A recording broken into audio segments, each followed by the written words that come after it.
Awareness மட்டும் பத்தாது sir. இந்த நாட்டு நிறைய மக்கள் தொகை கொண்ட நாடு இது.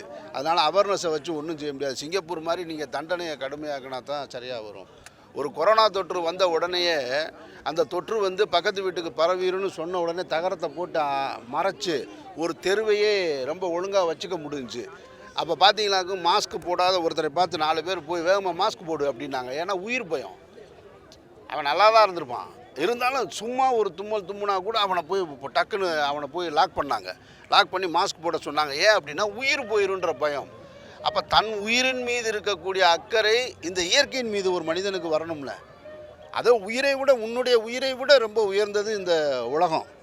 ஏன்னா ஒன்னே மாதிரி பல கோடி உயிர்களை பார்த்தது பராமரிச்சுக்கிட்டு இருக்கிறது. அப்போ ஒரு தனி மனிதனுடைய உயிரை விட இந்த உலகத்தின் உயிர் ரொம்ப முக்கியமானது. அது காற்றாக இருக்கலாம், கடலாக இருக்கலாம், அருவியாக இருக்கலாம், ஆறுகளாக இருக்கலாம், மலைகளாக இருக்கலாம். எல்லாத்தையும் பாதுகாக்க வேண்டியது நம்ம பொறுப்பு. அவங்ககிட்ட போய் நான் உங்களுக்கு புரிந்துணர்வு, நீங்கள் புரிஞ்சுக்கங்கன்னு அறிவுரை சொல்லிக்கிட்டே இருக்கக்கூடாது. சட்டம் கடுமையாக்கப்படணும். உன் வீட்டு வாசலில் குப்பை தேங்கி இருக்கா, அந்த வீட்டுக்காரனை கூப்பிட்டு அவனுக்கு வரி கொஞ்சம் கூட போடணும். அந்த தெருவுனலுக்கு குப்பையாக இருக்கா, அந்த தெருவில் இருக்க எல்லா பேத்துக்கும் வரி போடணும். அங்கே இருக்கக்கூடிய குடிநீரை கட் பண்ணணும். அப்போ தான் அவனுக்கு அந்த உணர்வு வரும்.